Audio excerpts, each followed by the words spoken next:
The Duchess of York, Sarah Ferguson, has spent more than 4 decades in the public eye.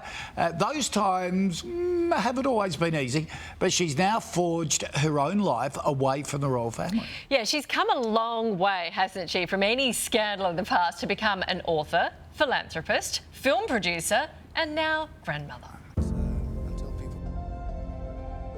It was back in 1986 when life changed forever for Sarah Ferguson, and she married Prince Andrew and joined the royal family.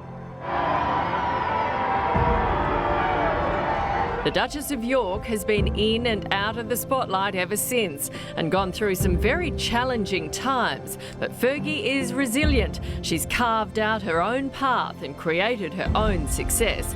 She's published more than 70 books. Her children's stories include Budgie, the Little Helicopter series, which has been adapted for TV. Now the Duchess of York is releasing her debut novel. After 15 years and in the last year of the pandemic, Marguerite came and we've done it. This is my book. Her Heart for a Compass is historical fiction. But do you dare? Sarah Ferguson is now following her heart, advocating for issues important to her. At the top of that list is education for disadvantaged children around the world. Her own children, Princess Beatrice and Eugenie, are at the centre of her life. She became a grandmother in February when Princess Eugenie welcomed her son August. And there's another grandchild on the way, with Princess Beatrice expecting a baby later this year. We're joined now by the Duchess of York, Sarah Ferguson. Good morning to you. Congratulations on Her Heart for a Compass. Tell us a bit about the story. What's it about? Well, good morning to you and hello sunrise. I put on my yellow shirt for sunrise here. Thank you. Well, hi, Kochi and Nat. I can call you Nat.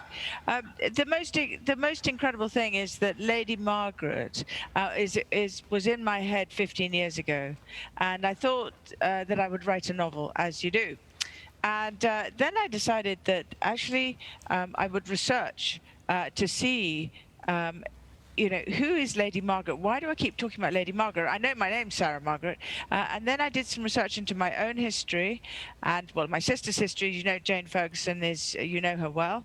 And we found Lady Margaret. And Lady Margaret Scott, Lady Margaret Montagu Douglas Scott, was a really fabulous lady. But she achieved so much, but really her story wasn't known. And the story we're talking about is how we fictionalized her, but she is an ancestor of ours.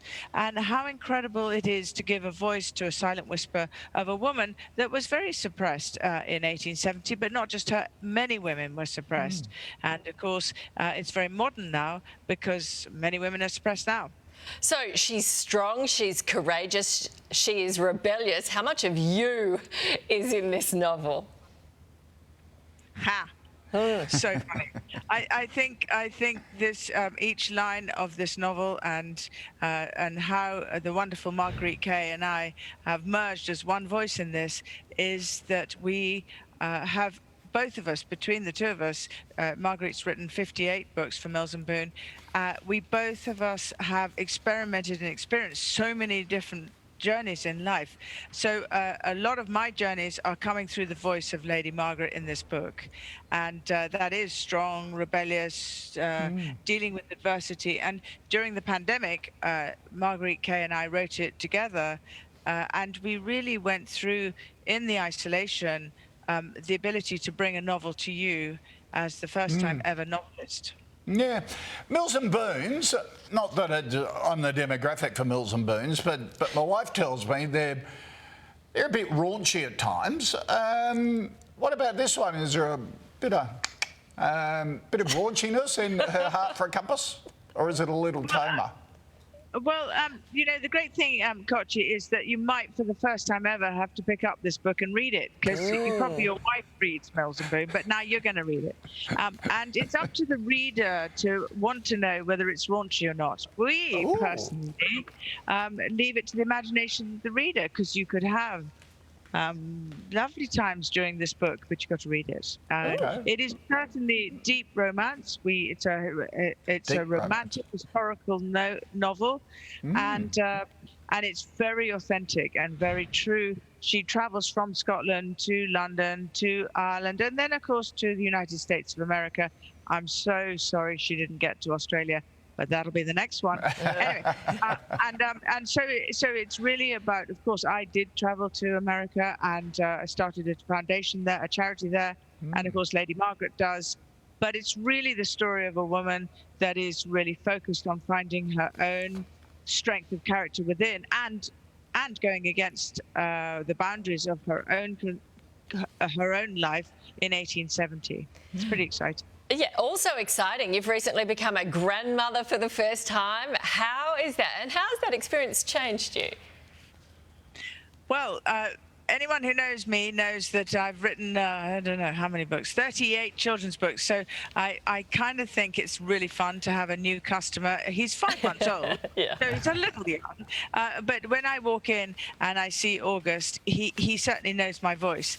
I've now decided that I had 2 girls, as you know, and then my sister Jane, and now I've got to get into diggers, tractors, trains, and the Barbie dolls have got to go. But on the other hand, for anyone watching, don't worry, I'm very open about this. If he suddenly decides he wants Barbie dolls he gets. Well, what do you think, speaking of the princess, what do you think is the most important thing a mum can teach her daughters? Oh, that's so nice. Well, in my case, as you know full well, Kochi and Nat, is that I've gone down a lot of journeys, a lot of roads. Some are good roads, some are bumpy roads, some are wrong roads. We turn around and we start again. I think the best thing that I teach my girls is that you just keep being with the integrity of goodness, kindness, of humor, of being brave enough. There's usually, and she showed her scoliosis scar. She's got a 12-inch metal plank down her back still from having curvature of the spine with scoliosis. And she wanted to show her scar at her wedding. I think that showed me that she had confidence and strength to do that. I believe that comes from very good co-parenting between Andrew and I, but especially myself as a mother.